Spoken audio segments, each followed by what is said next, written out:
I'm usually in Normandy at this time of the year, and I'm usually with a group of people showing them around. And what we generally do before we leave Portsmouth to go to Normandy, I read a letter that Tom Meehan wrote in the marshalling area before the invasion. And it is, for me, probably the most moving explanation as to why the invasion had to happen and why it was so important. And I should add that I know from another veteran who was there when he wrote this letter that he wrote this letter in one draft. So imagine this: he's 22 years old, he's about to go into combat for the first time, and he writes this letter. Dearest, he's writing this to his wife Anne. Well, I see in the papers that the Anzio beachhead is no longer that, and the casino has fallen. Looks like we ain't losing. Looking back at the grim days of 40, 41, and 42, it seems hardly possible that we should have come so far. Those were grim years, and we in the States hardly realized it. Now the shoe is on the other foot, and the war has probably been decided in Europe. Yet somehow I wonder about this peace as all the writers are describing it. I'm afraid I'm a pessimist with little faith in the goodwill of mankind.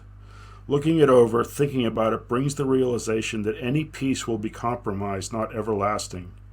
I suppose the people, being as they are, have thought and tried world peace for thousands of centuries, but war, like the unwanted cat, comes back.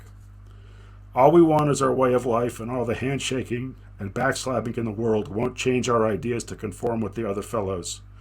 The question is not, how can we ensure a permanent peace, but how can we have peace for the maximum length of time and still be ourselves unyieldingly?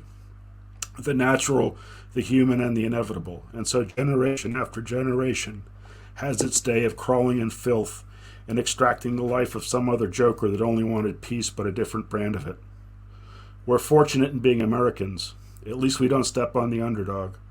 I wonder if that's because there are no Americans, only a stew of immigrants. Or is it because the American is the offspring of the logical European who hated oppression and loved freedom beyond life? Those great mountains and the tall timber, the cool deep lakes and broad rivers, the green valleys and white farmhouses, the air, the sea, and the wind, the plains and the great cities, the smell of living, all must be the cause of it. And yet, with all of that, we can't get away from the rest. For every one of our millions who has that treasure in his hand, there's another million crying for that victory of life. And for each of us who wants to live in happiness and give happiness, there's another different sort of person wanting to take it away. Those people always manage to have their say, and Mars is always close at hand. We know how to win wars. We must learn now to win peace. Stick our noses in the affairs of the world, learn politics as well as killing. Make the world accept peace whether they damn well like it or not. Here is the dove and here is the bayonet. May we never see the day again that world peaceways and like organizations dull our senses and make us anything but realists. If I ever have a son, I don't want him to go through this again. But I want him powerful enough that no one will be fool enough to touch him. He and America should be strong as hell and kind as Christ. That's the only insurance until human nature becomes a tangible thing that can be adjusted and made workable. Tom. Wow. Wow.